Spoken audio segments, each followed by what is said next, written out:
Hi, and welcome to 3 Things in 3 Minutes. I'm Nersi. Today we are looking at Foundations of Rome from Arcane Wonders. It plays 2 to 4 players with a solo mode and plays at about 60 minutes.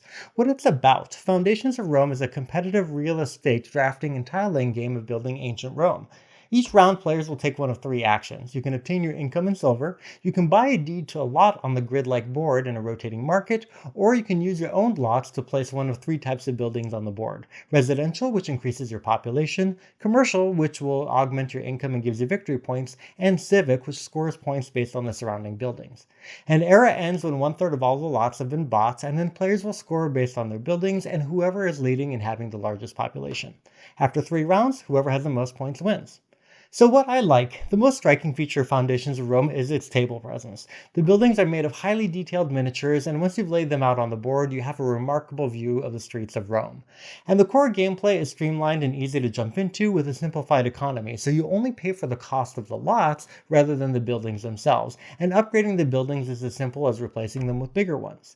And your building tray has icons underneath the buildings, which makes it much easier to track your population and income rather than having to glance at the board.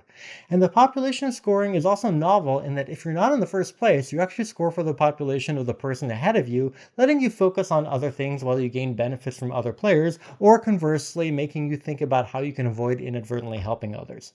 And the game has lots of modules, and while they all aren't equally compelling, they add interesting mechanics such as asymmetric powers, or take that mechanics, or a common set of monuments that you'll race to build, letting you tailor the game's complexity however you want.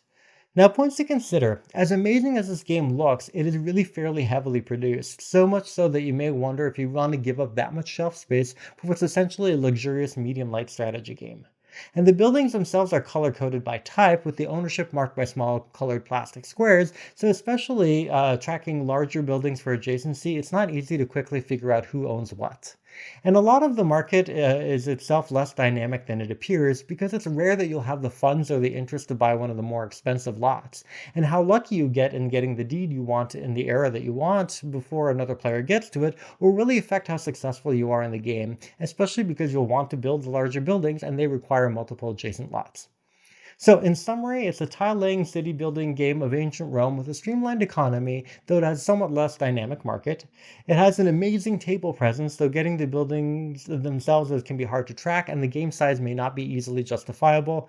And it has a multitude of options to mix and match gameplay, although the core mechanics do heavily rely on getting lucky in the market. Thanks so much for watching. Please make sure you like and share this video and subscribe to the channel. Thanks!